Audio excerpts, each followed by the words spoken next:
Mac Power Users, episode 600, Mac Migration and Settings.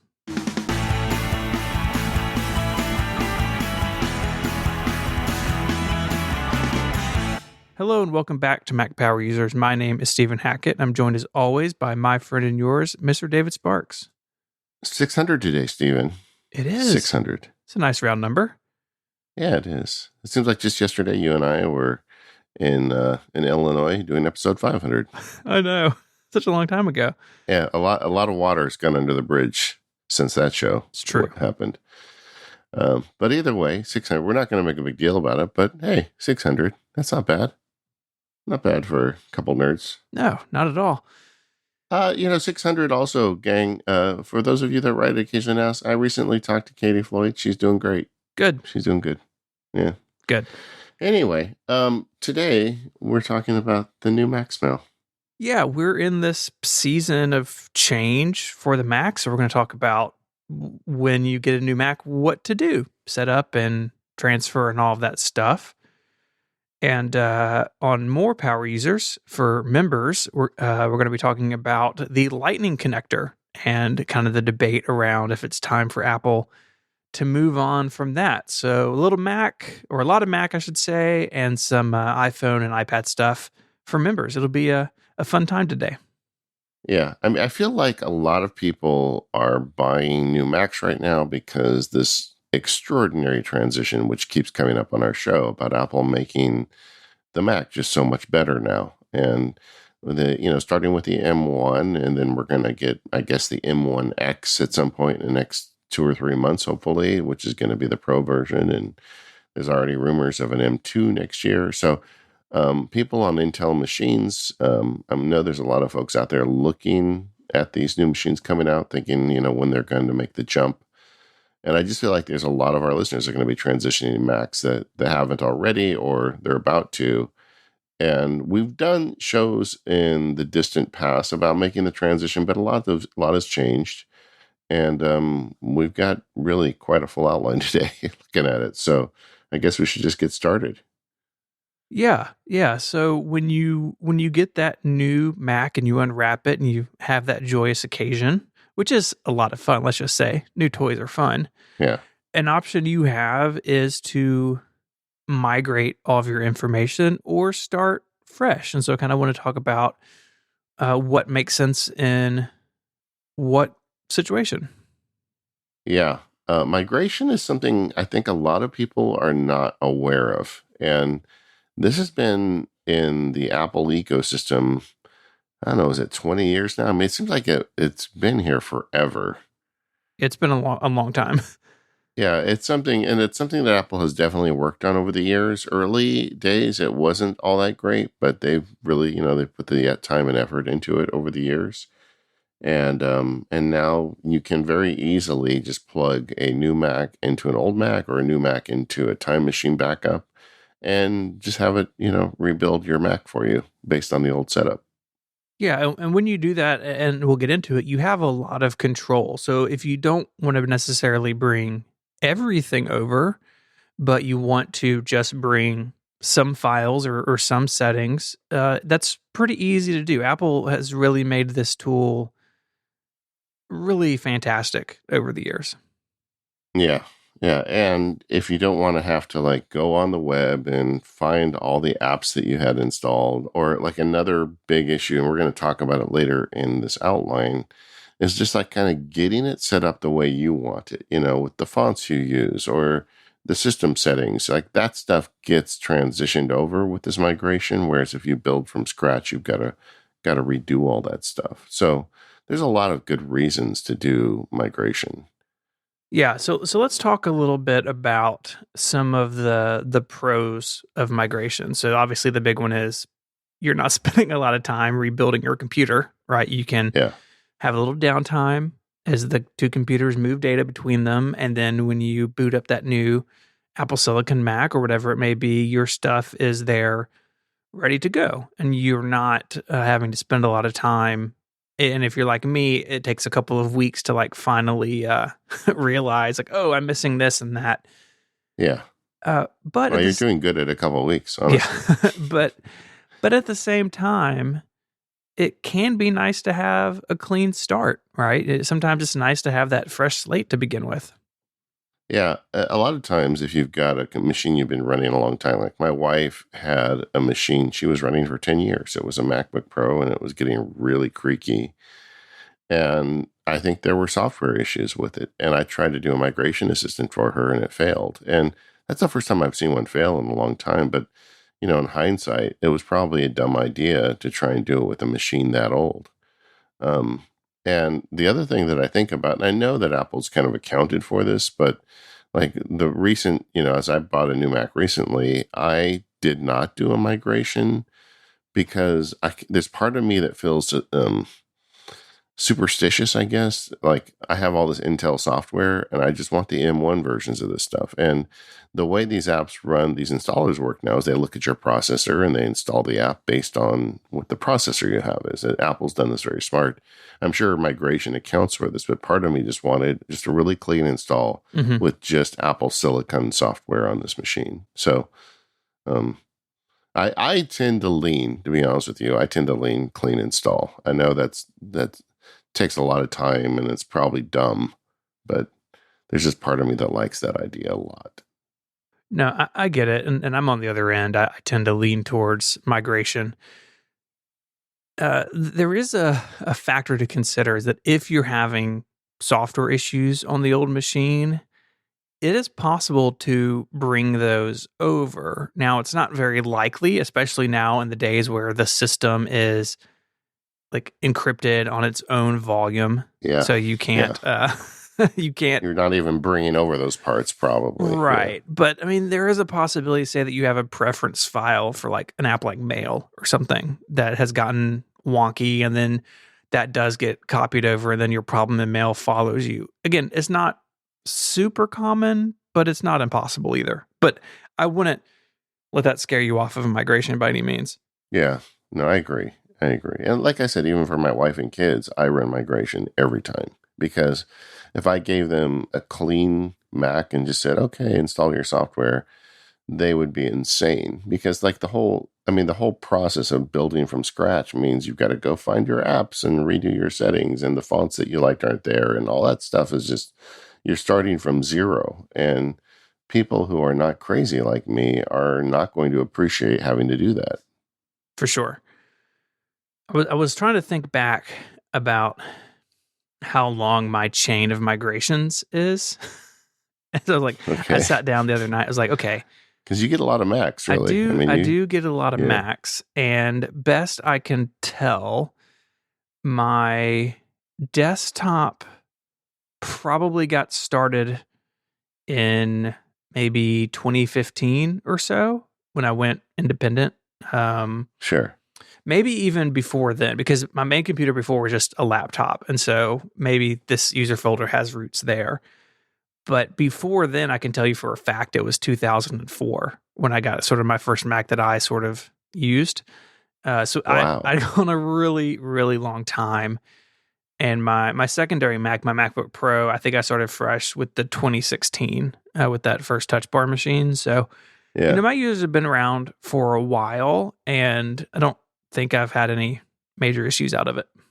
Did you migrate to your Mac Pro, or did you start from scratch on that one? I migrated to it. Wow. Yeah. Yeah.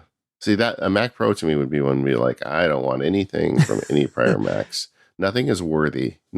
Yeah, maybe that's how I'll deal with it in the Apple Silicon Mac Pro days. But one thing for me, like the Pro of as little downtime as possible is really key. Yeah. If I can just migrate over an evening and get back to work, because these are production machines for me. But I do want to talk about your migration story in a little bit because you had quite a ride. But we'll get to that, I think.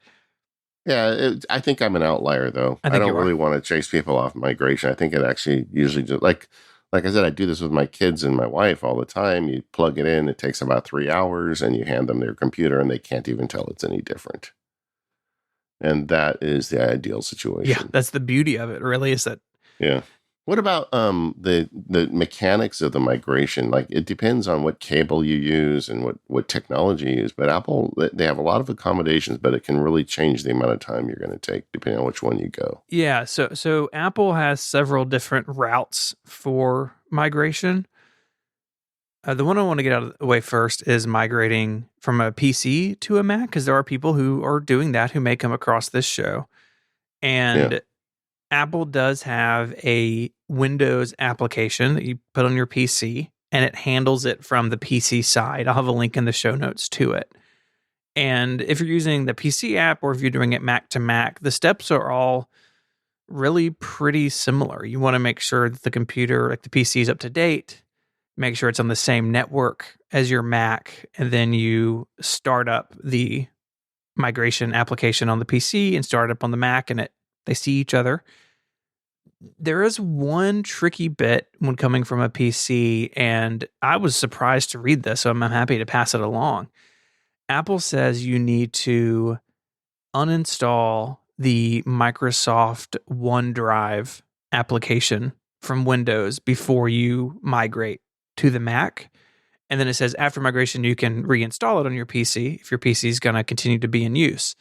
But they do say that needs to be uninstalled. I'm not sure the reason behind that, but seems like if they call it out, it's something to notice and yeah. be And mindful of. OneDrive is the backbone, just like iCloud is the backbone of the Mac. So wow, Yeah. Maybe it would get angry during the migration. yeah.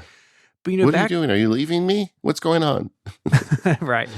Angry boyfriend.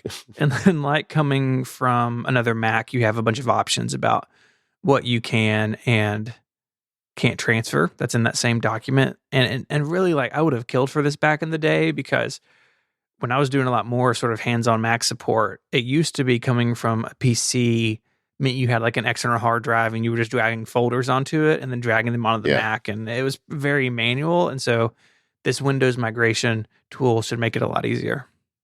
Yeah. And hoping you got them all. Yeah. Mac to Mac migration, though, I think is going to be the one that a lot of people are bumping into as they leave the world of Intel and enter the world of Apple Silicon. You know, you need to make sure your software is up to date in both machines, so make sure everything is up to date. It's the process, just as you're setting up a new Mac, it just says, are you migrating from another Mac? It really kind of does the work for you. Yeah, you really have sort of two roads to go down. You have setup assistant. So when you open up that new MacBook for the first time, when you're setting it up, it says, hey, do you want to transfer? And then you just select from another Mac and it walks you through it. You can, however, use migration assistant, which is in the utilities folder, and you can run a migration after you've set up a new computer. So say, for instance, I don't know, you buy a new computer when you're on vacation and your old one's at home and you want to use it, but then you want to go home and move your stuff over to it. That also used to be a real pain, but Apple's made it much easier to bring on other data once a Mac is set up. Yeah, you can run it later. Yeah, absolutely. That's the trick. I still think it's probably cleaner to do it at the beginning, but you don't necessarily have to anymore. Yeah, and whenever that delta of different files on different computers starts getting bigger, that's when I start getting nervous about data loss. So for sure. I think the instance of being on vacation and having to use the computer is like one of the few good reasons for that. If you get a new Mac, just make the transition immediately. Don't wait a month. The other thing to, I think, consider when going from Mac to Mac is the age of the old Mac. So if you're running an older version of Mac OS 10, I think if you're like Mavericks or before, or Mountain Lion and before, excuse me, it's a slightly different set of things you need to go through. And so we have that link in there. Hopefully this doesn't apply to too many people, but it definitely could. These Macs last a long time. If you find yourself in a situation where you're really upgrading from an old version of Mac OS, check out that document. Yeah. Also, it matters how you connect them. Like there's different ways you can connect the computers. Believe it or not, you can do it over Wi-Fi. But you can also do Ethernet or Thunderbolt. And I have only, the fastest I've done is Ethernet, but I understand Thunderbolt is actually even faster. It is really quick, especially if you're coming from Macs with SSDs, like to an SSD Mac, which of course they all are now. It's it's really fast, and so to use just what comes out of the box and like Setup Assistant, it's gonna want to do it over the network. But you can put your old Mac in what's called target disk mode, and then connect it with a Thunderbolt cable. You can use a Thunderbolt 2 to 3 adapter if you have Thunderbolt 2 on a machine. I don't know how far back you can go. I don't know if you could go to like FireWire to Thunderbolt 3. I mean, you can with Yeah, that'd be adapters. awesome. I don't know if target disk mode would work over that many. Parallel port. Yeah. Oh man. Now you've issued a challenge I have to go deal with. Yeah. And so if you're moving from an old Mac, that's another option if you don't want to do it over the network. In the case that you're moving from an Apple Silicon Mac to another one, getting into target disk mode is a little bit different. It's a little bit more complicated than it used to be, but it's still relatively easy. It's just a few steps. And basically, what this does is it turns your Mac into a big external hard drive, and Setup Assistant can go in there and pull all the data over that super speedy direct connection. Yeah. And we've got articles in the show notes for all this stuff. We're not going to go into the nitty gritty of it, but be aware to M1 Max or to Apple Silicon Max, you've got a few extra steps, which is, I think, what I'll probably be doing at some point. Like, I don't know what I'm going to buy next, but I probably would get, if they came out with an M1X version of the Mac Mini, I would probably buy that. And I think I probably, at this point, would just do migration for that. Yeah, I think so. If I end up with a 14-inch MacBook Pro at some point, I would just migrate over Thunderbolt and be done. Yeah. As you would expect with Apple's tool, you have a lot of control over what you move. So you can move just your home folder, you can move just applications, just settings, and you can drill down and say, I want my documents, but not my downloads. And one nice feature of it is it tells you how much space the data that you're moving will take up and how much space you have left on the new Mac. And so if you're in the situation where you're moving to a Mac with a smaller SSD, it'll let you know before it attempts to move, too much stuff over. So it's very helpful. Lots of nice little touches in Setup Assistant. So you have lots of really nice control and information about what's going to happen. And then you can also recover or rebuild or migrate from a time machine backup. So if your Mac falls in a lake and you still have your time machine backup, you can still migrate. Yeah, absolutely. And it works the same as coming from another Mac. You can use either Setup Assistant on a new computer or Migration Assistant on an existing computer. You just plug in the time machine drive into the Mac, and one of the options is, do you want to transfer from this time machine drive? And from there, it's basically the same thing. You can select what you want to move.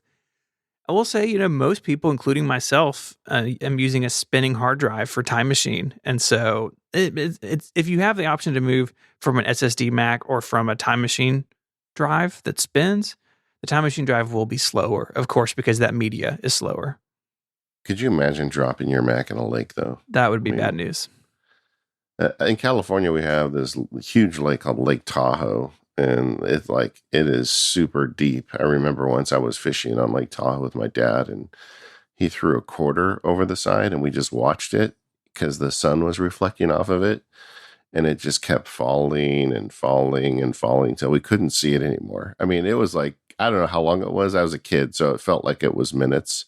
But could you imagine your MacBook Pro just spinning and falling down Lake Tahoe and just watching it for minutes? Well, that's depressing. Yeah, that would be so sad. But if you have a time machine, you're good, guys. Then you're good. If you have a time just machine, don't have it Velcro to the back of your computer like some people. Oh, yeah. That'd be bad. We're looking at you, TJ. That's right. That was directed specifically at TJ. At one listener. This episode of Mac Power Users is made possible by Memberful. Memberful is the easiest way to sell memberships to your audience, used by the biggest creators on the web. Generate sustainable, recurring income while diversifying your revenue stream. You have probably heard us talking about the Relay FM membership program. Well, Memberful is the tool that we chose to build our membership program atop. They make it super easy to generate an extra revenue stream and deliver bonus content to our members. Some of my favorite things about Memberful are not only their excellent support, which really is top notch, but the ability to plug Memberful into other services. And so if you listen to any of our membership shows, like More Power users, you know that you can just subscribe in any podcast app, and that's because of Memberful. They also have ways to plug into Discord and different email platforms. It's really great to extend your membership program out into the world. Maybe you're already producing content and relying on advertising or other means of income. Memberful makes it easy to diversify that income with everything you need to run a membership program, including custom branding, gift subscriptions, Apple Pay support, free trials, and tons more.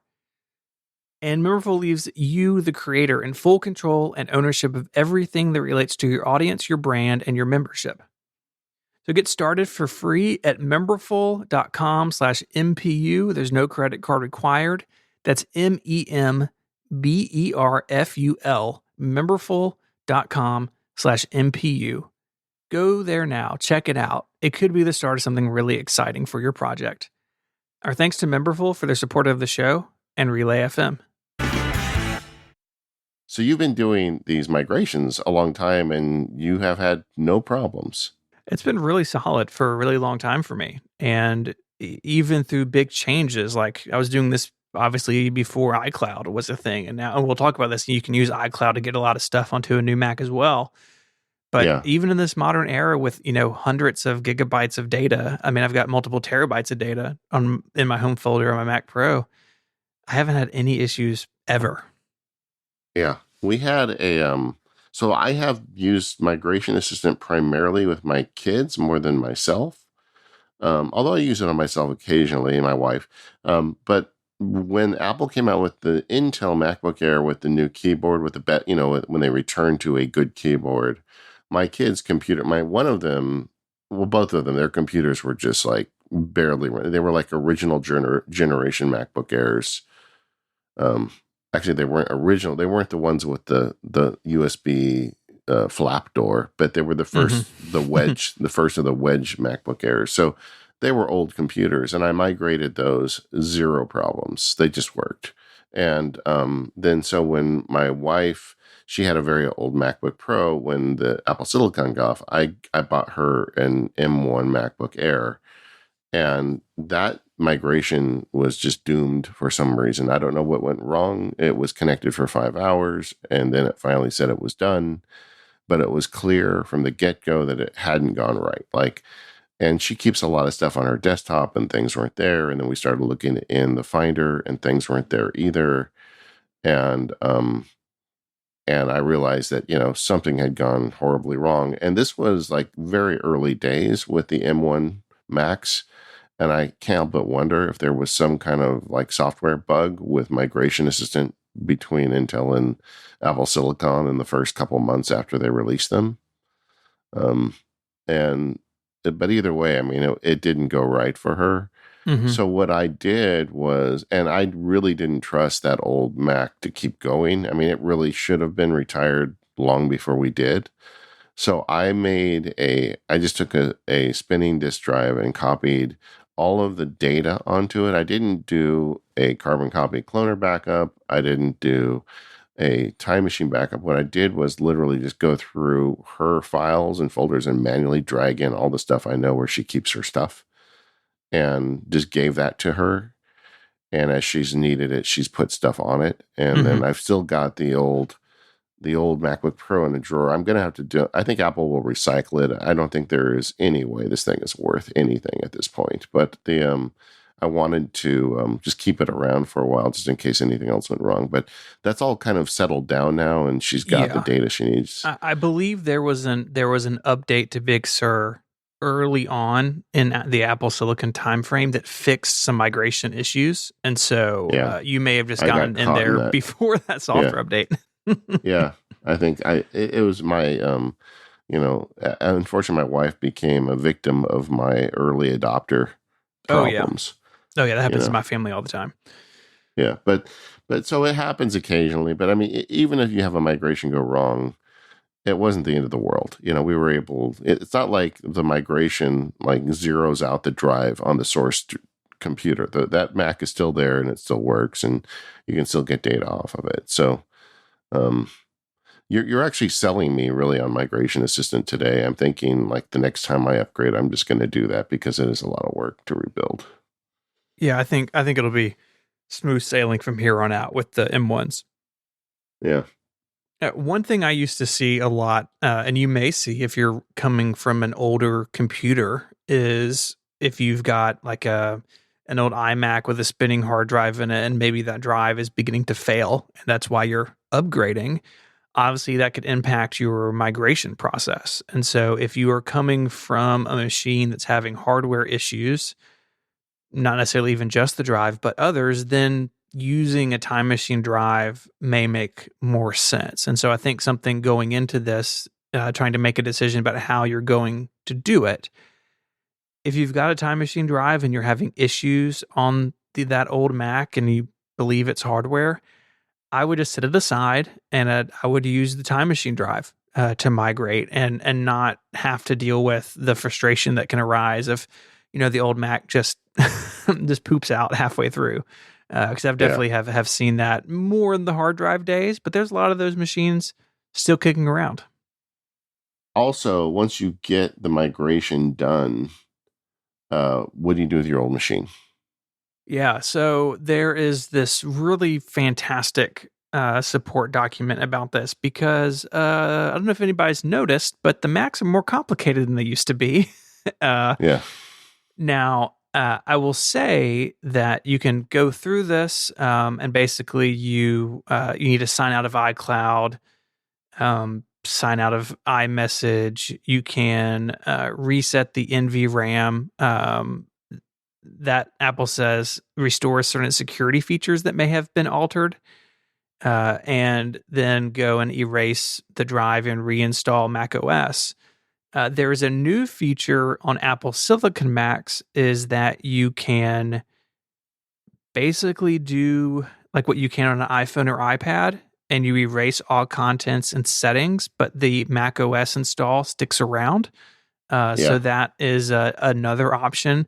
I tend to though just want to reformat the drive completely, reinstall Mac OS clean, and then if it's going to a family member or I'm selling it or something like that, then I know for sure that everything is good to go.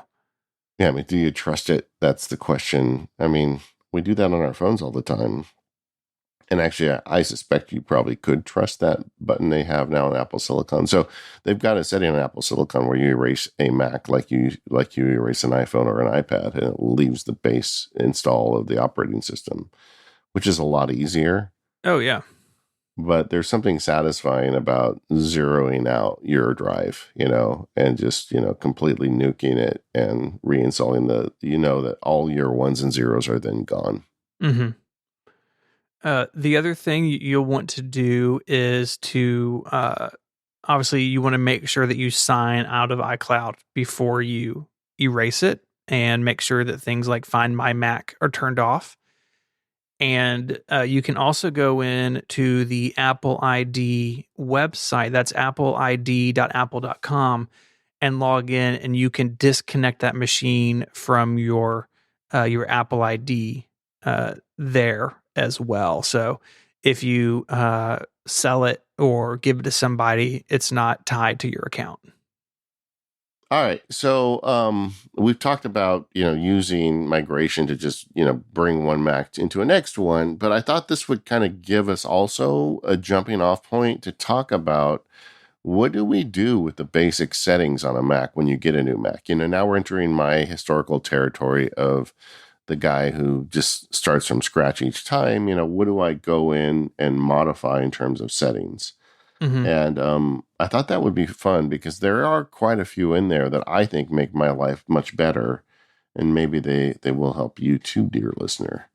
And just kind of overall, when I set up a Mac from scratch, I have in my head what I call the MVM. I actually have an Apple note called MVM, which in my head means minimal viable Mac, So I don't necessarily, when I set up a Mac from scratch, go through and add every single app that I think I'll ever use. I put up the minimal viable Mac, and then I add apps as I go along and need them.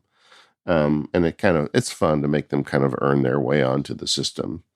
But part of the minimum viable Mac for me is a bunch of alterations to settings because, uh, believe it or not, I don't agree with every single one of Apple's default settings. Agreed. Totally Yeah. agree. So I thought it would be fun to just kind of go through and kind of take turns talking about some of the settings that you and I like to change on a Mac. And this doesn't necessarily apply to just a new Mac. If you're listening and you've got a really old Mac, you may want to keep an ear to this one. You may have some settings that you may want to change.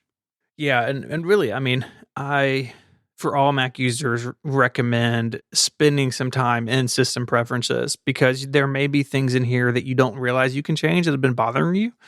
And so I think it's a good practice to take a tour through there sometimes and see, what makes sense for where you are. And can I just say for a minute, something that occurs to me almost daily is that Apple has named the Preferences app on the Mac System Preferences, and they've named it on the iPhone and iPad Settings. And the fact that they don't use the same name on both platforms drives me insane. Does that bother you too? It does bother me. System preferences has been around since 2001, like the very beginning of OS 10, and they should Yeah. change it to match. Yeah, there's so many things they changed. Why can't they just call it Settings? I mean, Yeah. remember it used to be called iCal, and then they switched it to Mm-hmm. Calendar because that's what it's called on the phone. I still type iCal in Alfred like every day. Yeah, yeah. But at least Apple changed the name. I don't know why they left that. Anyway, that's just a little tiny rant from me. But and all my apps, like the same thing, Alfred. If I type settings on the Mac, it'll give me system preferences. I mean, my computer's learned my foibles, but Mm-hmm. but it does drive me a little nuts that they don't have the same. But either way, let's start with some Finder settings. Okay. Um, One of them that I'm a fan of, a couple of years ago, they added to the Finder is stacks. I don't know if you've used this or not, but it's a settings view in the Finder. I believe it's under View. I should probably look this up while we're talking here, real quick. Yeah, it's under Uh, so Finder has two preference sections. It has Finder preferences, and then it has View options, which is yeah, Command J, and yeah, you can set stacks in the second one. And so you can set them by kind or date or tags. And it's like yeah, stacks in the dock that showed up, 10 years ago, but out there just on your desktop. yeah. And you can also just enable them from the Finder menu bar under the View menu. It just says Use Stacks. And I think it's great. And the so what it does is and you can set the qualifying parameter, but I just use it by type, which is the default.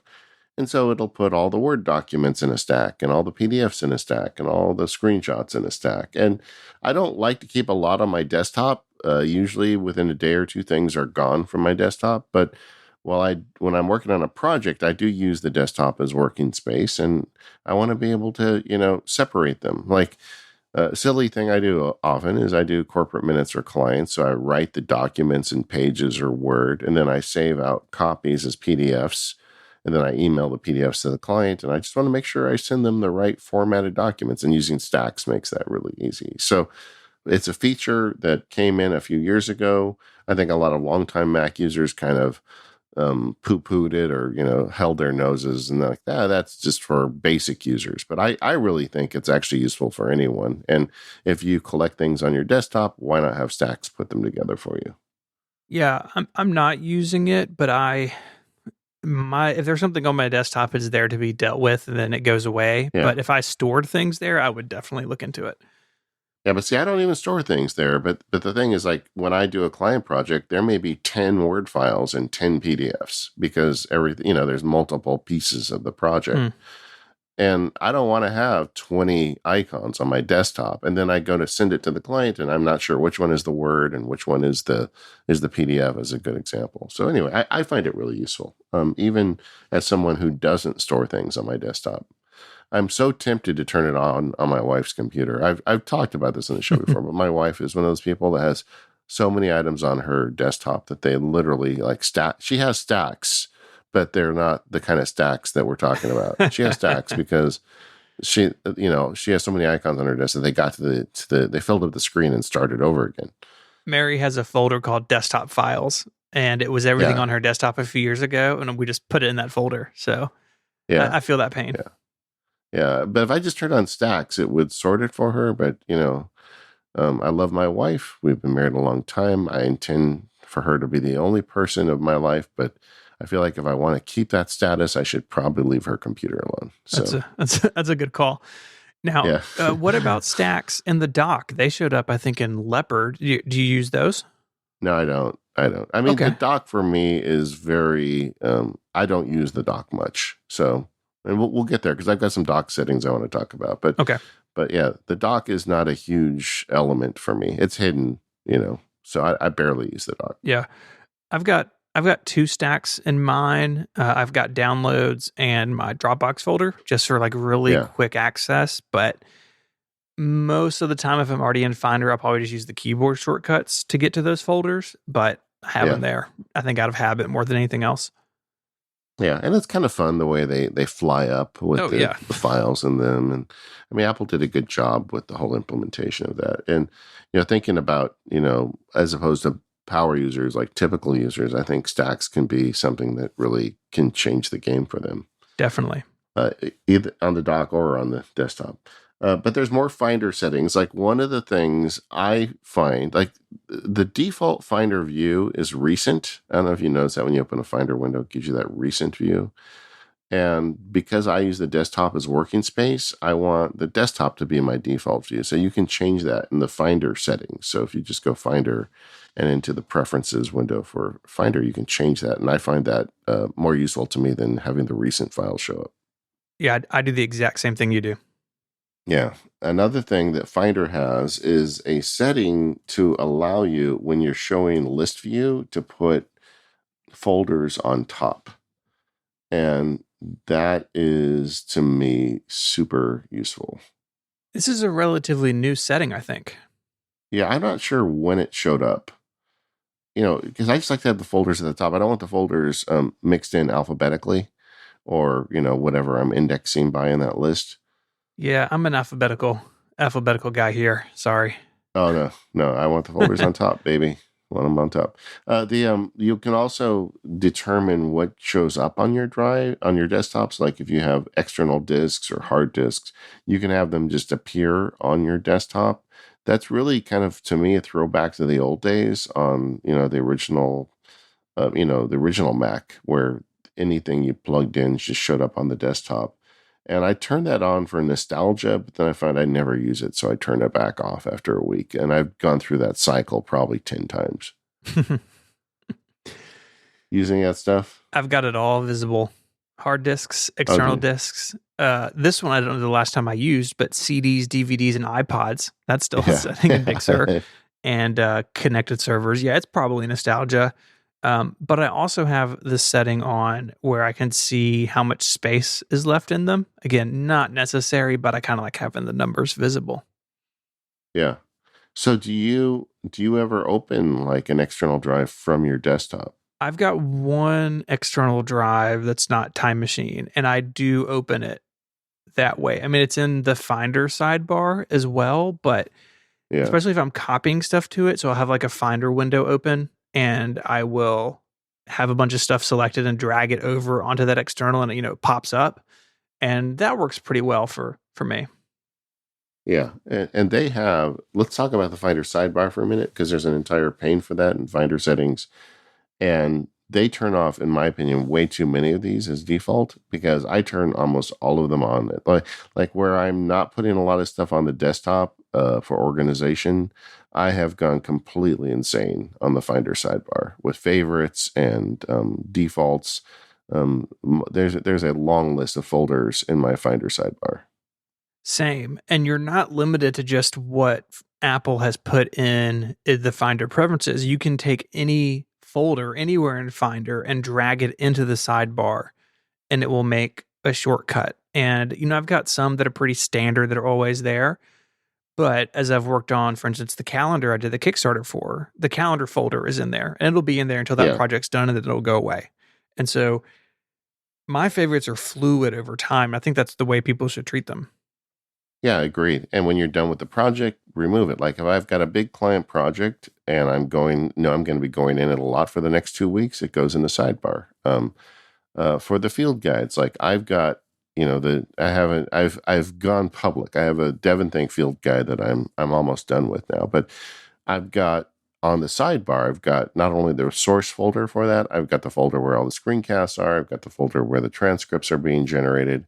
I got the folder for my editor, so I can just take any screencast and hold down the option key and drag it into that folder, and it automatically copies it to his folder, which then syncs to his desktop so he can work on whatever I drop in there. I mean, there's just a bunch of stuff I put over on the sidebar.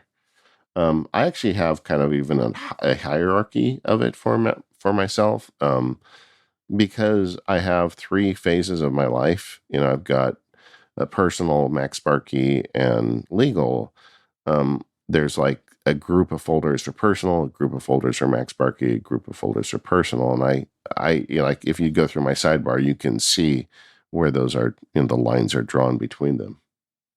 I do wish that there was some sort of indenting or like showing of, I don't know, like something just to rank them a little bit better. Like, what if you could have like a Yeah. section that was legal and you could minimize or maximize that section as you needed it? So one thing you can do, because I've played with this problem, is you can make a folder and just give it like a bunch of dashes as a name, and then it shows up as a separator. Okay. Does that make sense? Yeah. And then you just put that in the sidebar, and then you've got like a separator. And I've played with that. I've also played with trying to use custom icons, which sometimes it's not entirely consistent. And I think with this transition between Intel and Apple Silicon, this isn't the time to be trying to like get too cute with your icons. But I've tried different things, and at the end of the day, none of them have really stuck for me. But I know basically where I can go, and I can scroll through the list and land where I need. But yeah, sidebar. That was kind of a little bit of a sidebar about a Oh, sidebar. But wow. That's good. I know. While we're in Finder, turn on View Path Bar, turn on View Status Bar. I mean, Yes. what is it with Apple where, and I know this is a big thing with Safari right now, but this goes deeper where they have this great data indicators in a lot of their apps, but they turn them all off by default. And like when you're in the Finder, you want to know how big the file is. You want to know what the path of it is. That's why you're in the Finder, right? So they've got all this great data. They turn it all off. So just turn on, take my word for it. Don't even think about it. Just trust Sparky here. Turn on path bar and status bar, and you will thank me for it later. 100% agreed. The other thing I would point people to is being able to customize the toolbar, so the top bar in Finder. Apple has its default sets of utilities there. But for instance, if you want a little Dropbox drop down in all of your Finder windows, then you can have it there. You can rearrange things where maybe you don't ever use tags. Like I don't use tags, and so I have the edit tags button gone from there. You can rearrange what goes where, and it's pretty handy. And I think it's something that you should spend some time in, even if you turn on these other things like the path bar. Well, you can add a little path drop down there if you want it, because Apple is hiding the proxy icons in Big Sur. So you have some flexibility with what goes there at the top. And you can, like in Mail, say, I want icons and text or just icons. Some of the icons are a little confusing. Like some of the grouping icons aren't, some of it's not super clear. So maybe start out with icon and text if you really change things up, and then go back to just icons once you feel comfortable with where everything is. Yeah, and let's just put a pin in proxy icon because once they release Monterey, I have more to say. but I don't want to get too excited until it's out of beta. Okay. But I have thoughts. I have thoughts on those proxy icons. But anyway, one that I think you need to think about is they turn on by default all of the iCloud sync settings. And I know a lot of people that are not that comfortable with iCloud and don't trust it. Steven uses Dropbox for most of his big end syncing, for instance. And I think that you should have on your minimal viable Mac list, check in with iCloud and decide what you want to sync. Like, do you really want it to sync your desktop files, or, how far down that rabbit hole do you want to go? All of that is managed in the iCloud icon of the system preferences. And some of those are surfaced in Setup Assistant. So we're talking earlier about migrating to a new Mac. I don't know for how long, but like the sync my desktop with documents, sync that with iCloud, that has been checked by default. And I definitely don't want that the way that I use my computers. And so, yeah, spend some time in there.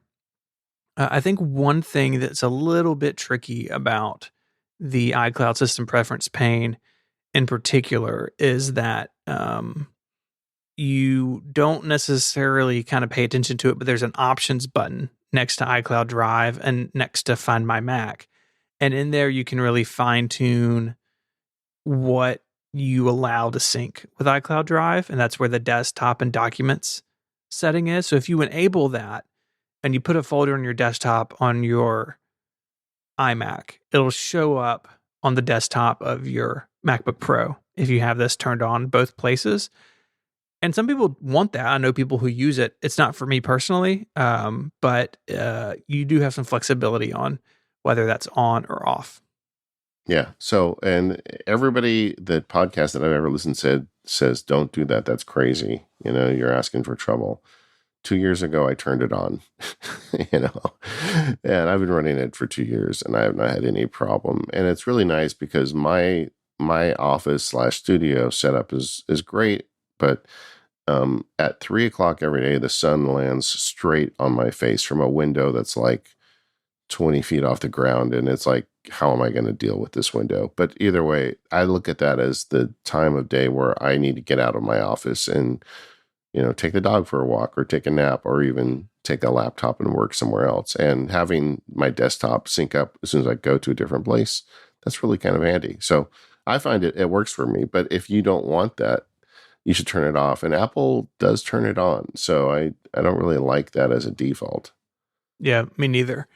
The other slightly tricky one is the photos. You can just basically enable iCloud Photos in the preference pane. But then if you want to change, does Photos download them all or do I just get thumbnails? Those settings are in the Photos application, not in system preferences. So you got to go over there and tell it exactly how you want it to sync with iCloud Photos. Yeah. And if you're building a Mac from scratch, by the way, power tip is very early in the process, just open Photos and let it get that sync started. Yeah. And just leave it running in the background, especially like when you go to bed, have it plugged into an Ethernet or something and just go to bed and plug in the power and a good internet connection and let Photos do its thing. Mm-hmm. This episode of the Mac Power Users is brought to you by 1Password. Head over to onepassword.com/MPU in all caps to get 20% off your plan. I'd like to take a moment today to talk about the 1Password family plan. It's just $5 per month for an entire family, and that's before you get that 20% discount off for going through our link. And it can really up the game for security and your family. With 1Password for Family, you can sign in with a single click. 1Password makes it easy to create and use strong passwords and log into any app or website within seconds with a strong and unique password on a per website basis. And this isn't just true for you, it's true for everybody in your family, even those that aren't as concerned about security as you may be. And with 1Password for Families, you can share passwords among your family.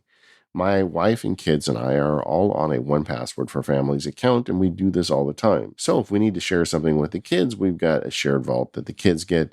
If we need to share something just between me and my wife, we have a separate vault that we share passwords in there as well. The bottom line is that if any of us make a change in that shared vault data, we all get it immediately. So not only can we keep up with changes to the banking password, we can keep up with changes to the Netflix password as well. And of course, you get that peace of mind for everyone. You can protect your family from hacks and breaches by making it easy to use strong passwords and find security problems with the websites you use. With 1Password, you get alerts when accounts are compromised, so you can update passwords right away. You can identify weak or duplicate passwords in websites where you can turn on two-factor authentication. You can also create strong, unique passwords with the built-in password generator and recover 1Password access for family members so they never get locked out. It's just super powerful. It's a great way to get those people in your family that aren't as interested in this stuff interested in it and getting them using strong and unique passwords. And it's a great way to kind of manage everything. I signed up for a 1Passwords for Family account the day they announced it. I thought it was a great idea to share with my wife and kids. I've been a paying member now for several years, and I'm very happy with it.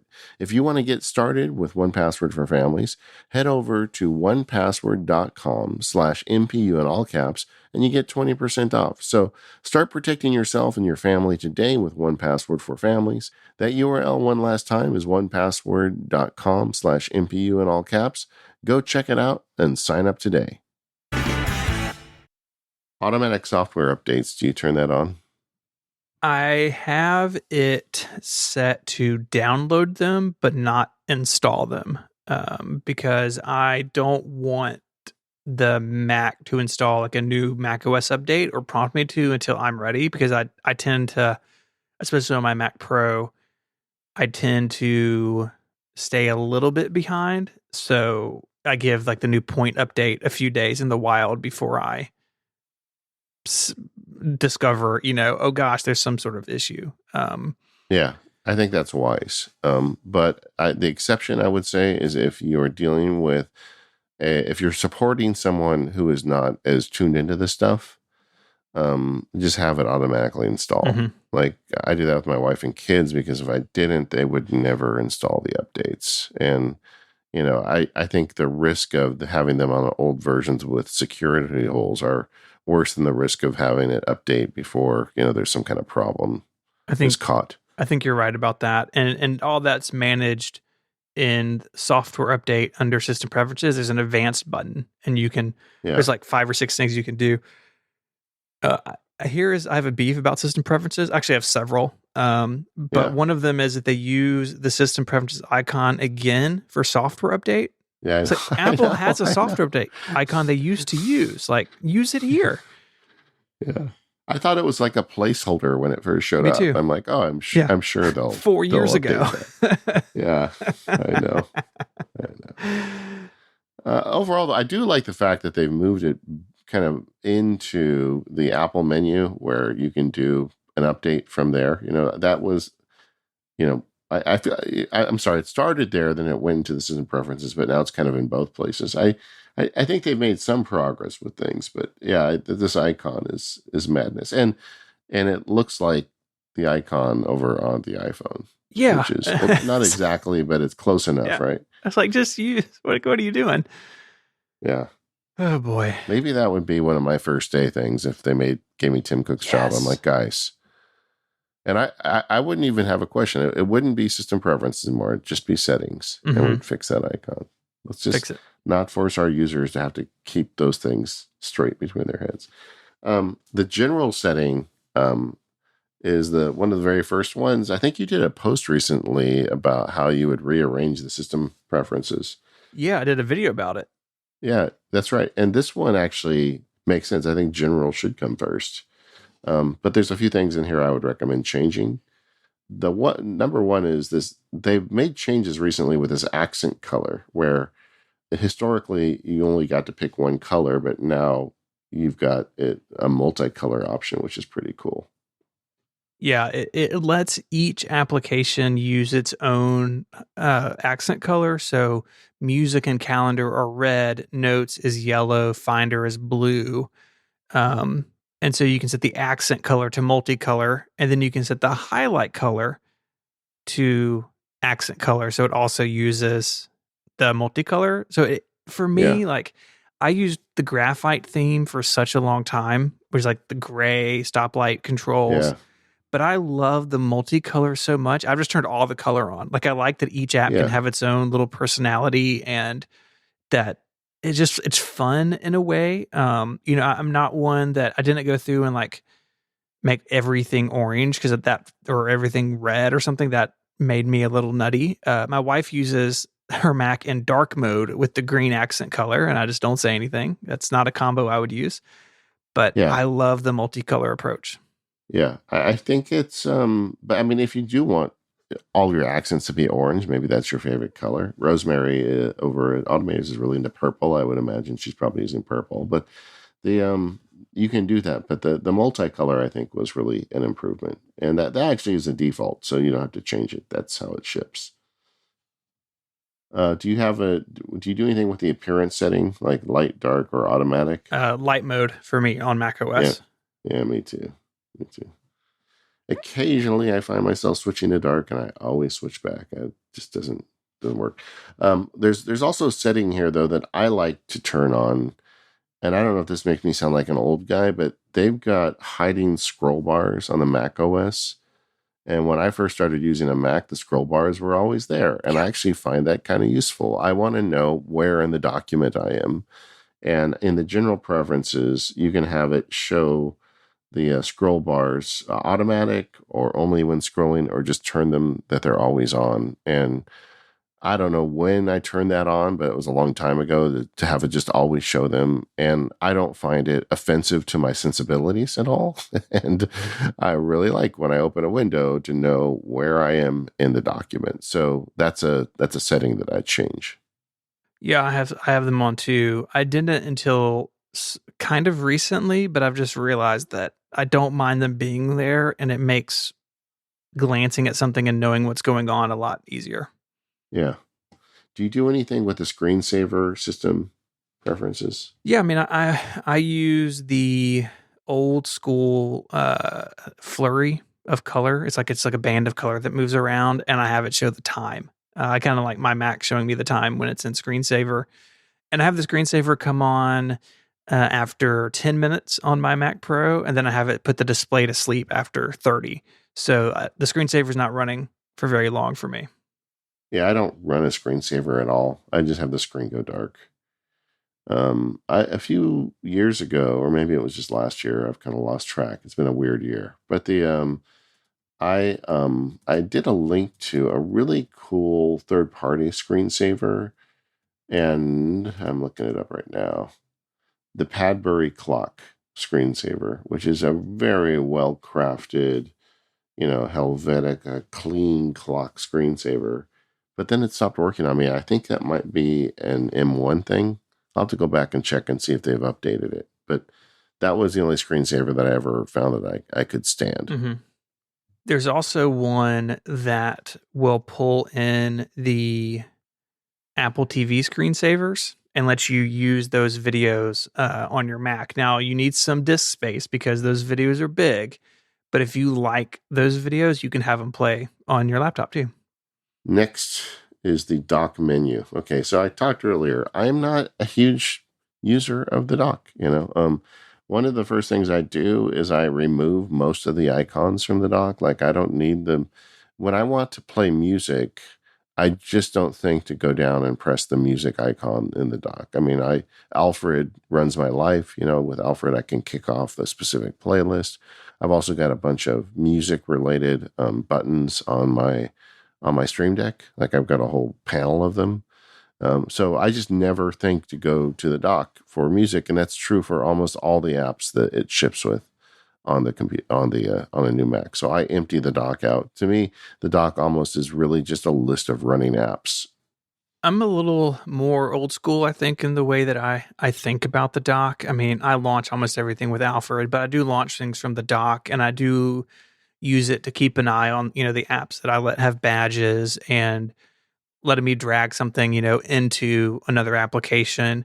And so mine's always visible. I have it on the right hand side. And I've tried running it hidden. I've even done the thing, there's a terminal command you can do and tell it, hey, basically have no, like the fade in time, basically make it Delay. 0. Yeah. Yeah, no It delay. kills the animation. It just appears. Yeah. I don't like that. But even then, I'd prefer being able to see it and get to it more easily.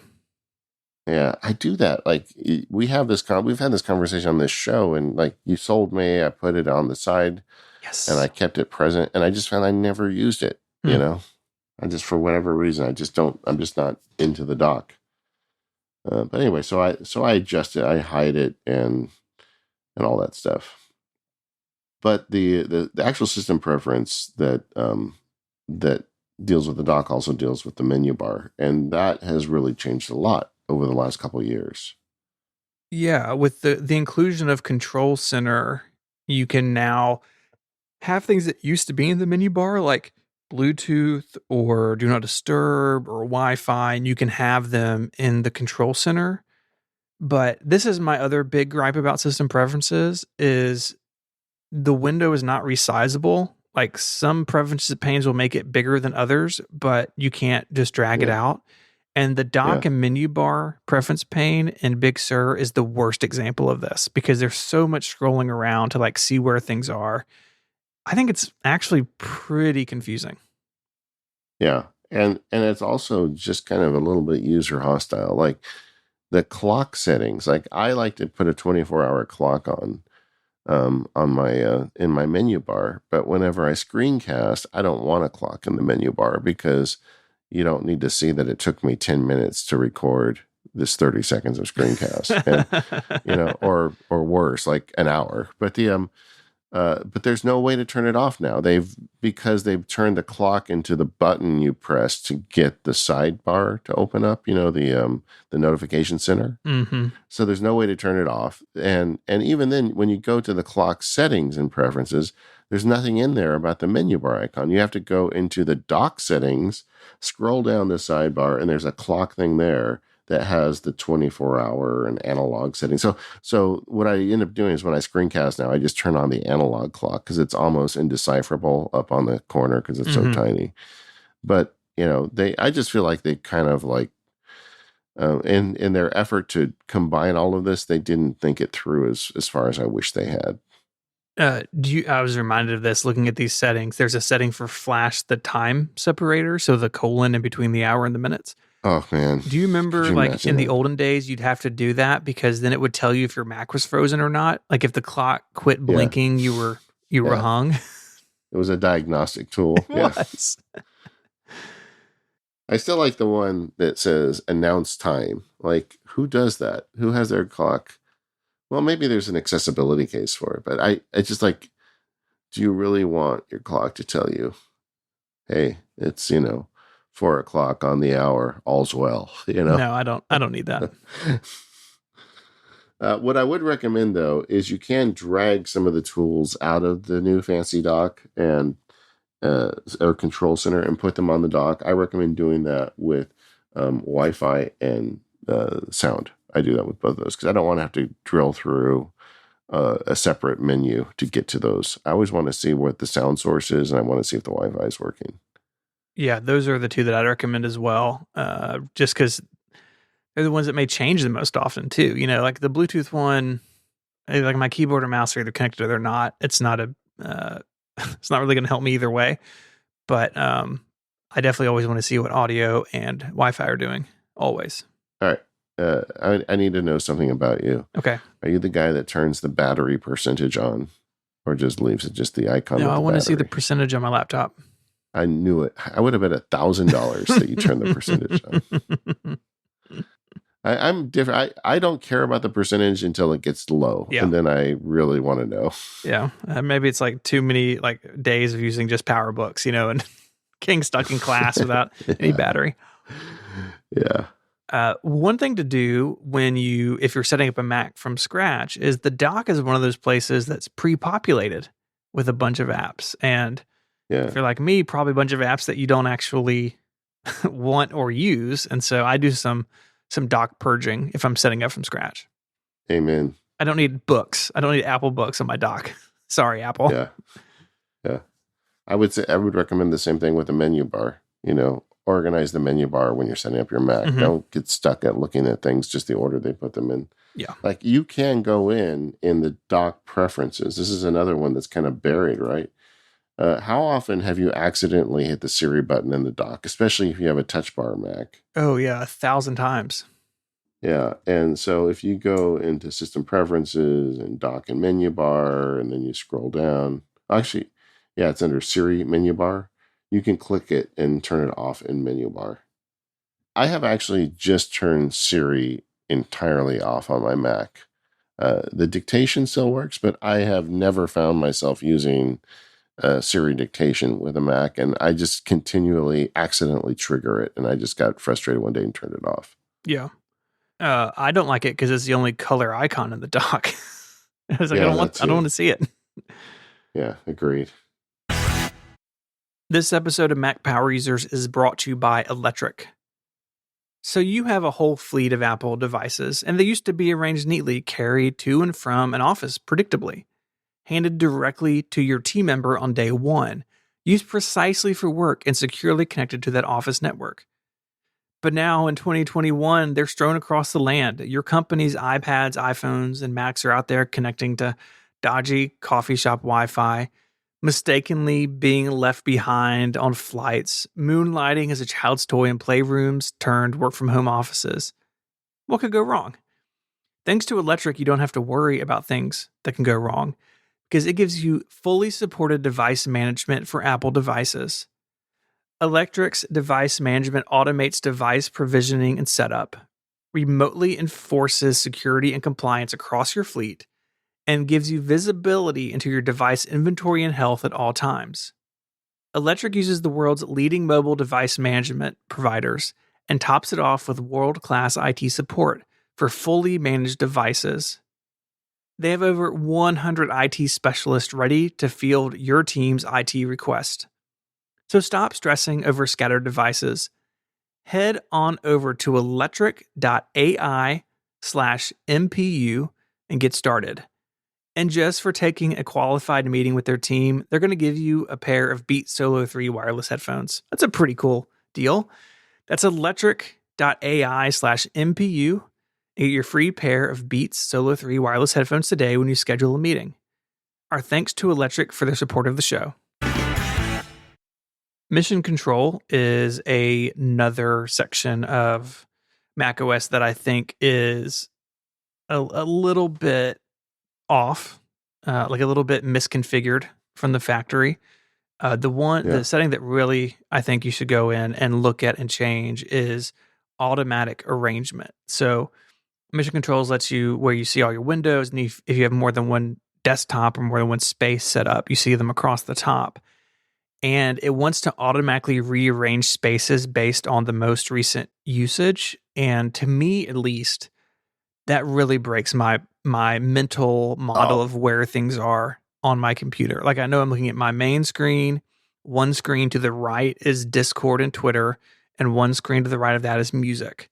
And if those things get out of order, I feel lost. And so that's a setting that I 100% recommend looking at if Mission Control is driving you up the wall.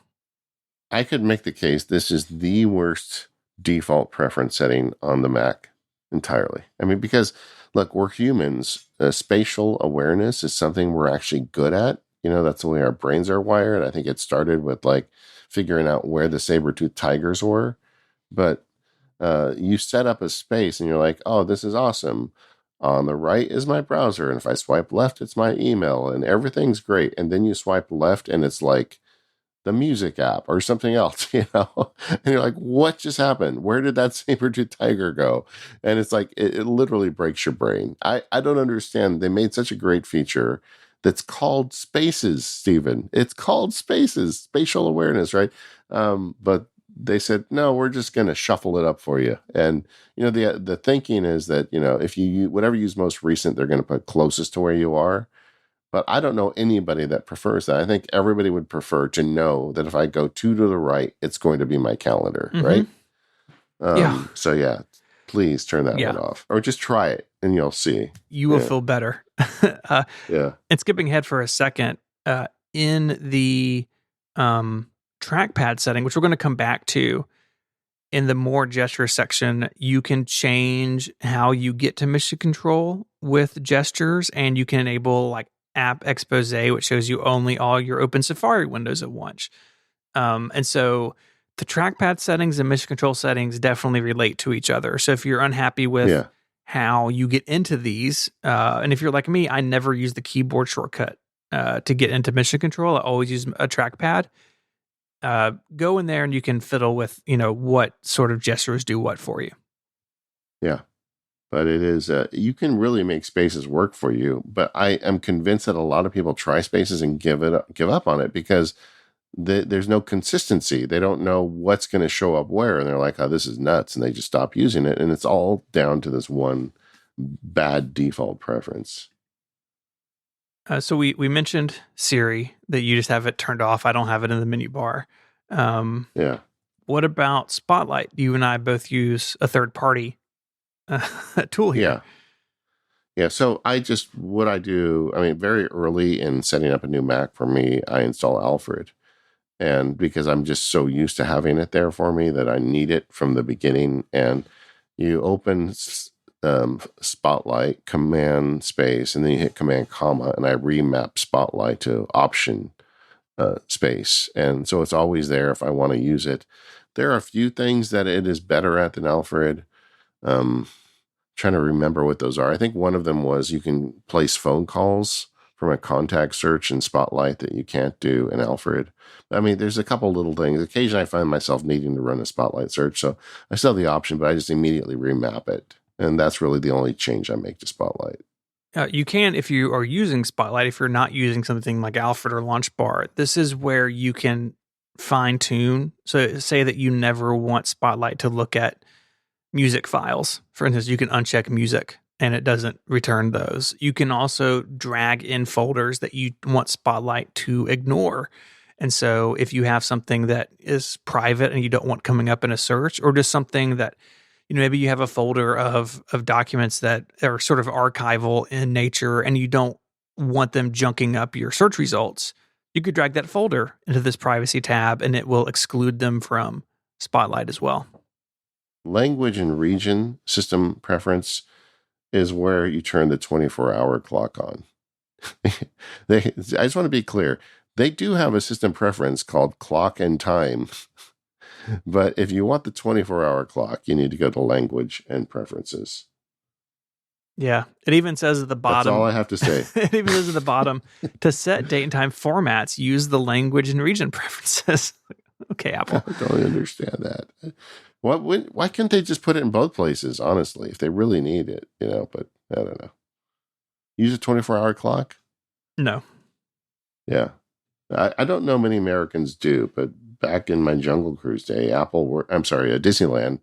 Funny how I equate Disneyland and Apple in my brain. But anyway, Disneyland runs on a 24-hour clock, and I got used to it. Now I can't imagine going back to a clock system where it's 7 o'clock twice in one day. I don't want to do that ever again. I definitely know people who use the 24-hour clock, and their story's all similar, that they had a job or maybe they were in the service, and once you get used to that, you think the other system is silly. You just don't want to go back.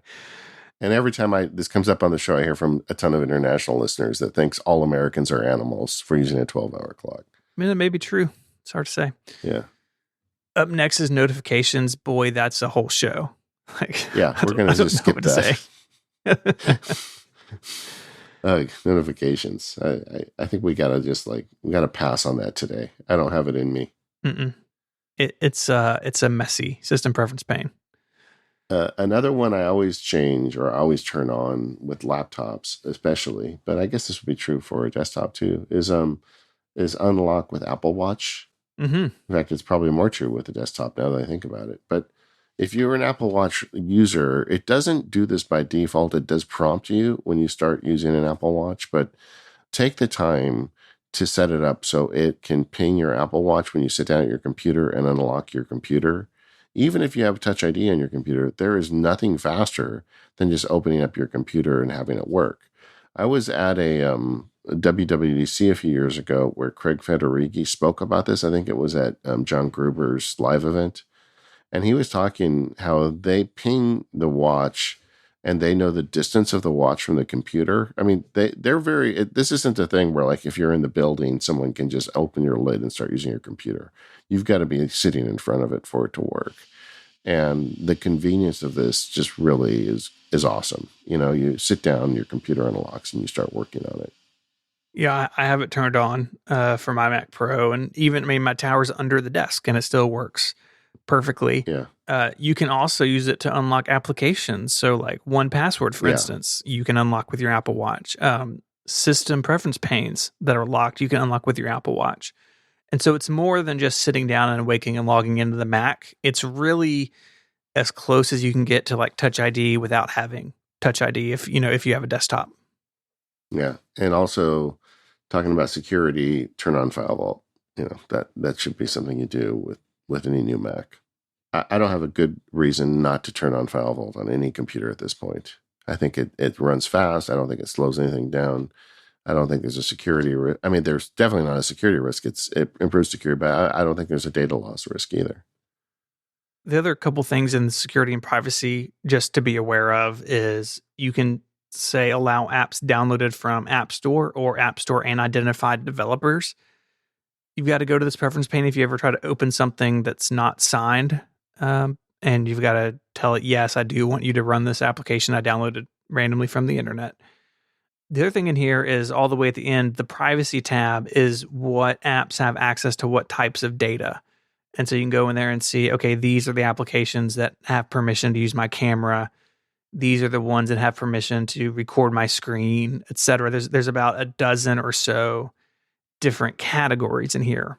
And a lot of applications that need these to do their jobs, they'll prompt you to go into system preferences and give them the correct permissions. And this is where that takes place. And every once in a while I go through here and just make sure I haven't assigned something access it doesn't need, in my opinion. But while a little bit messy, but just because the window's so small and you're doing a lot of scrolling, I think it's pretty straightforward and kind of how Apple's broken it down, I think.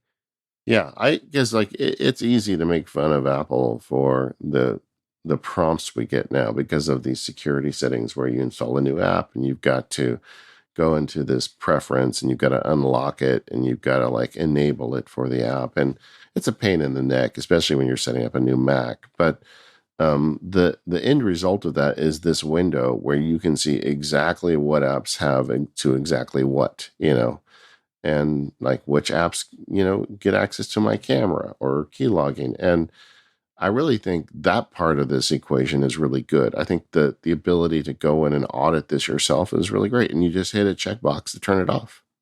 Another one is, this is silly, but I go in user groups and users and groups and just check in with that login items there, just all that stuff. There's actually more in users and groups than you think. Mm-hmm. Yeah, this is also where you control the login options. I do not have any computer ever automatically log in. I don't think you should either. Yeah. Use a password, use Touch ID, use your Apple Watch. You can, if you have multiple users, this is where you can say, how I want the login window to look. Do I want fast user switching enabled? Those sorts of things are also in the login options section of users and groups. Please don't let your computer automatically log in. Actually, I do have one computer that'll do it. The Mac Mini that we use basically to host our now sort of classic iTunes library. Then it sits under the TV and it's a DVD player. That one I have automatically log in, but I've turned file sharing and everything else off to it. Things that I used to use it for, I don't anymore, but I would never enable that on my desktop or on my laptop. No way. Yeah. And when you're looking at your login items and users and groups, it's important to understand there's a checkbox there. All that does is hide it. It doesn't turn it off. People think if you uncheck it, then you're no longer using those items. You have to actually select the item, and then at the bottom, there's a little plus and negative sign. Hit the negative sign to nuke it. As we're sitting here, I'm like, why is Google Chrome a login item on my computer? I don't recall approving that. So I'm going to hit the little negative button, and now Google Chrome is off my list. So it doesn't hurt to go in there and check it out once in a while. But as you're setting up a new Mac, this thing starts populating, and you want to make sure you get that pared down to just the apps you actually use, because all those login items just slow down your boot up, and just more cruft that you're sticking in memory. And most of the time they're running in your menu bar. So you're also jacking up your menu bar. Yeah. I have a suggestion for the worst named system preference pane. Okay. All right. That is, what is it? Keyboard. Because yeah. there's so much stuff crammed into They should keyboards. rename it, etc. Yeah. Kitchen sink. So there's the regular keyboard stuff, like key repeat and what key, what the function key does for dictation or so emoji, whatever. But then there's also your built-in text expansion, which supposedly syncs with iOS, but I know a lot of people that doesn't work very well. This is also where you say correct spelling automatically, capitalize words automatically, add period with double space. A bunch of stuff I do not want on my Mac. I've turned off all three of them. Yeah. And then it's got the shortcuts button that has like another like 12 different entire subsystems built into it. We did an entire show on services with Sal Segoyan, which is a sub menu of the shortcuts in the keyboard. Yeah. It's a whole world in there. What is cool in here is you can set custom shortcuts per app. So there's an app shortcuts section, and you can add your own. And so how it works is you tell it, okay, when I'm in Mail, I want to assign this keyboard shortcut to this menu item. And you have to name it. You have to name it exactly the same. So if there's, a little ellipses at the end, you got to put the ellipses. But you can build your own keyboard shortcuts. And so, for instance, in Notes, I added some to automatically create dashed or bulleted lists because that's something I do a lot, and Notes doesn't always do what I want it to do in that regard. So I just set up, okay, these are menu commands. They don't have their own keyboard shortcuts from Apple. I'm going to assign my own. If you're somebody like me where you use a lot of apps that are really complex, like I use like Logic, right? Logic has 1,000 things in its menu items. And there are a couple that I need that don't have shortcuts. Well, like I couldn't use Logic without some of these changes because it gives me really quick access to something that otherwise I'd have to dig through a menu for several times a week. Agreed. Powerful. It's really, really good. I really wish they would combine this in shortcuts for the Mac. I know it's not out yet, but I want the ability to trigger specific menu selections with a shortcut. That'd be awesome. You can do that with Keyboard Maestro, but a lot of people don't want to go to that extra step. Yeah. So there's one under Keyboard, under Shortcuts. If you go to the bottom, so the middle tab, use keyboard navigation to move focus between controls. I love that. That's another setting. It's like, why is that not turned on by default? So imagine you're working on your Mac and a dialog box comes up and you just want to cancel or hit OK.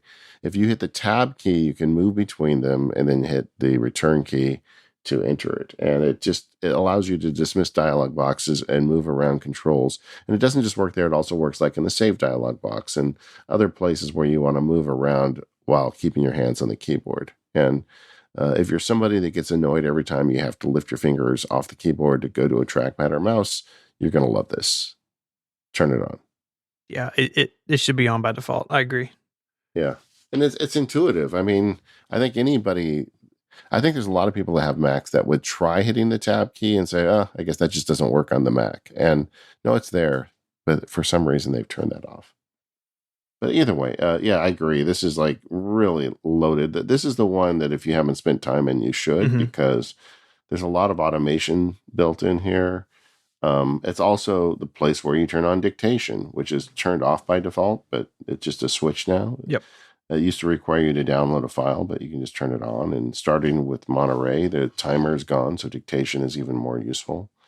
And you can, set how you turn it on, what you used to use. I use the command key twice. If you just hit the command key twice, the right one, that's how I do it. But there's a bunch of stuff here, and it's all called keyboard. So bad. Yeah, I agree, man. This one. It's like, well, like we gave Sal a hard time about that when he's on the show, and of course he said without saying, "Hey guys, I just came up with the software. I'm not in charge of the control panel. Leave me alone." But my guess is that they just don't want to overload the system preferences with so many different icons. But you do get these weird conglomeration of tools. Like anytime you open up a system preference and it has it has 5 tabs across the top, you're like, maybe this should have been 2, Hmm. maybe. What about mouse and trackpad? What do you change on those?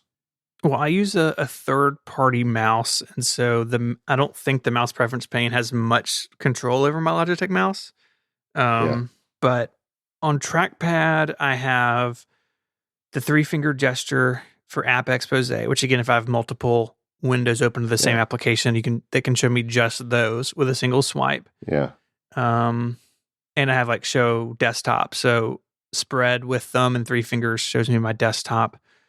I do not have tap to click on, which I know is something that some people like and some people don't. I tend to be a kind of heavy finger dragger. I feel like I sort of like just slam my fingers on the trackpad. So with that on, I yeah, find that I am clicking all over the place accidentally. And so I have tap to yeah. click turned off. Yeah, so tap to click means you don't have to press the trackpad hard enough for it to actually click. You can just tap it without physically, well, the trackpads don't click anymore the way they're made, but you don't have to trigger the haptics. You don't have to press that hard to get things to work. And this made more sense back in the day when trackpads were actually on a physical hinge. And the question with it, I mean, it makes it easier. Like if you do podcasts and you want to be quieter, although there's no hinge, so it's not loud anymore. But the you can hit tab to click and you just barely tap it and it registers. But the problem with that is with your palms over the top of the trackpad on a laptop, you may suddenly find yourself tapping when you didn't Hmm. intend to. And those trackpads are huge, right? It's easy to run into Yeah. them. Yeah, and that is turned off by default. I think that's the right default, and I know people that swear by it and love tap to click. But if this is new to you, I would recommend just turn it on for a few days and see how it goes for you. But I use all the gestures. I love all the gestures. I've got them all under my fingers at this point. Not only do I love these gestures, I add a bunch more with better touch tools. So I think if you're going to use a trackpad, Hmm. you should play with all of these. They have nice little instructional videos right in the system preference to show you how it works. But like switching spaces and going to mission control and all that stuff, I find useful. And macOS is clever enough. If you don't have a trackpad, you're not going to see the trackpad preference pane. Um, Yeah, and both the trackpad and the mouse preference pane, if you have a Magic Mouse set up, which I don't, you get little videos kind of showing you what the gestures look like. So if the show desktop gesture, if like spread with thumb and 3 fingers doesn't make sense, you get a little visual of it if you hover over it, the video changes. And I think that's so clever because you see what the hand is doing and you see what happens on screen. I think it's a great way to demonstrate what that gesture would do if you turned it on. one of them allows you to show Launchpad. It's a pinch with a thumb and 3 fingers. Do you ever use Launchpad on your Nope, Macs? never. Yeah, I mean, once you kind of get into the Alfred or the Spotlight lifestyle, I feel like you don't use this much. Occasionally, like there'll be an app where I just can't remember the name of the app. Like, I'm like, oh, it has a yellow icon and Hmm. it does backup somehow. And like, I'll go into Launchpad just to help me find it. But I mean, it is almost never, I very rarely use this. Tempted to turn that one off. Yeah, I have that gesture off. It's still available on my keyboard, but I don't, like I said, I don't ever go in there. Although that's a good use because I definitely sometimes have that same phenomenon. Is like, what app is that? And I can see the icon, and I just go through my applications folder until I find it. But Yeah, Launch Bar or Launchpad would be a better way to do it. they're bigger and, Yeah. The other thing I do when I set up a new Mac is I do a lot of work with like default file openings. Like Markdown files are a good example. Like a lot of the text related apps you install want to become the native Markdown file, and it's almost whichever one you installed last gets that privilege, And like I remember for a while, MindNode was opening for them for me, and then Mm-hmm. it's just like whatever you just installed last. So if you go into what you do is you pick a markdown file or any a JPEG or whatever file format you're dealing with. Just right click on a file and then go into the show information window. And there is actually a way to set the default for that file type on a specific app. Like I like to actually open markdown files and drafts. And so once I set that in there, it does it for all markdown files. But I think that's kind of a process of setting up a new Mac is getting your default file formats to go to the places that they should be. Yeah. And like you said, if you install a new application, it may take over your open with May grab settings. it. And Yeah. so that get and that get info panel in Finder, you get it under the file menu, where you can hit Command I when a file or folder selected. It can also show you who has permissions to it, the size of it, and a couple of other different like metadata level type stuff. And so that get info pane is can be pretty handy. It's sort of an obscure part of Finder, but one that is pretty useful. I think more than just open with, although certainly that's what I use it most for. Yeah. Another preference. See, I'm calling it preference pane.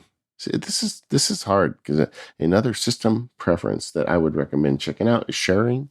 And of all the places, this is where you can rename your Mac. So, if your Mac says David's Mac 002, how sometimes it starts adding numbers to them. You can go and remove those numbers or just rename it entirely. So next time you're doing any sort of sharing, your Mac appears with a name that you intended to give it. And that's done under the sharing tab. Mm-hmm. That problem where it adds digits to your Mac's name, do you know what's causing that? Yeah, so it can be a couple of things. One, it can be a side effect of a migration where it just adds a number to the name. The other thing is if there's some sort of IP address conflict, and then it may say, oh, there's another machine with this exact name on the network or with the same address, and I'm going to add a number to that to make a difference on the network so you can tell which is which. There was a problem years ago where there was a bad Mac OS update and people got like up in like the teens and 20s these names because there was an issue with like the Bonjour networking stuff. But generally it can be sort of a networking thing. I don't really come across it though very often. I haven't had it happen to me in a long time. So yeah, I occasionally see it still, but it's just, it's easy enough to fix. Mm-hmm. Just go into the sharing menu. Yeah, and we talked a lot about the sharing preference pane stuff back in our Mac Mini episode like 3 years ago. But that's where you do all your file sharing, printer sharing. We need to get back to that at some point probably, but that's all in there as well. Yeah, once the Mac Mini settles, I feel like we're going to get maybe a new form factor, hopefully, as they make this transition, and then we'll come back and look at the Mac Mini again. Yeah. Well, that's a lot of changes to the system preferences, but I think that's kind of what you need to do, man. You need to make it your own. Mm-hmm. So one thing we should probably just touch on is we've talked a lot about software changes, but if you are moving to a new computer or migrating, there are some other considerations you may need to make. Things like, if you're buying a new notebook, how you carry it around, cables, that sort of thing. Do you have any sort of go-to tips there? Yeah, just like if you are making a switch and you've had a Mac that all of a sudden is all USB-C, you need to think about your dongle situation. I know I'm going to spark a forum battle when I say this, but in general, I just buy the Apple dongles. They're more expensive, but I've just never had them not work. And every time I buy something off Amazon for, like I had a Amazon HDMI and I went to give a presentation and it didn't work. And that, I just feel like pay the extra to Apple on that, pay the Apple tax for that stuff. And with the USB-C charging that's happening on laptops now, if you're moving into one of those, USB-C chargers are super cheap. This kind of ties into what we're going to talk about more power users. But, because it's an open standard, the chargers and the cables are cheap. So you can easily afford to put multiple chargers around your house or office. Like I I drilled a hole in the back of my nightstand, and I have a USB-C cable in my drawer. So if I take the iPad or the laptop to bed and I just want to plug it in for the night, I can just open the drawer and plug it in. I also have one in my desk, and I have one behind the couch. So, rethink your charging game if you're getting into one of these new Macs. Mm-hmm. Yeah, and for me, I just have finally just bought USB-C versions of my most common cables, Yeah, just so I don't have to use adapters unless I really need to. So like when I hook up an yeah, audio interface, I'm just using USB-C now. That took some time to do, but we're now really 5 years into this since 5 or 6 years since the first USB-C Macs showed up. And yeah. so for me, I'm just using an adapter if I need to go out to video or, something like a network cable, but plugging in something that's transferring data, I'm just using USB-C.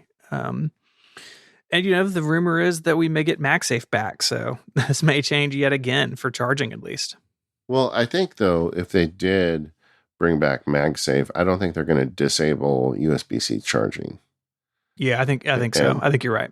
and I'm not worried about MagSafe when I've got my computer in a drawer charging. So I think you'll still be able to benefit from this. And there is a rumor that like we're going to get an HDMI port on the MacBook Pro. I mean, who knows if that's true or not, but I still think the fundamental unit of cable attachment to a Mac is going to be USB-C for for a while going forward. So just lean into it.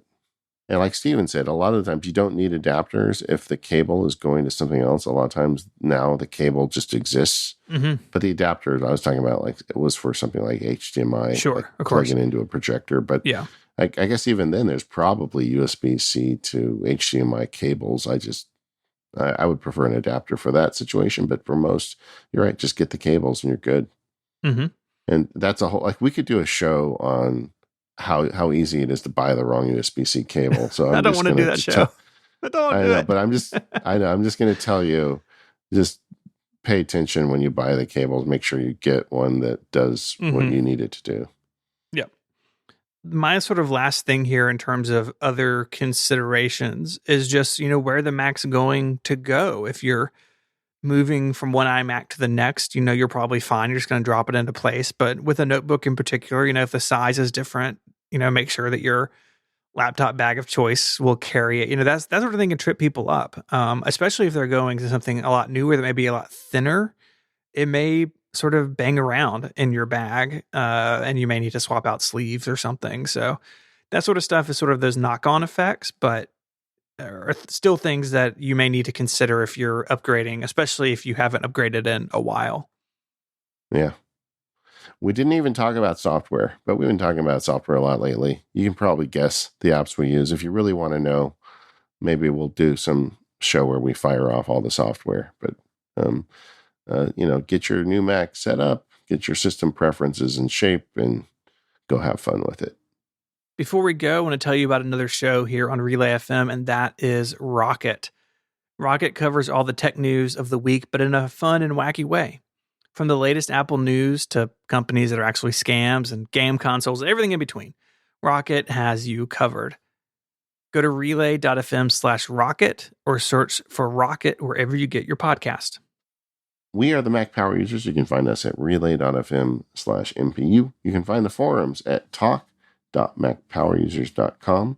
Thank you to our sponsors today, Memberful, 1Password, and Electric. And we'll see you next week.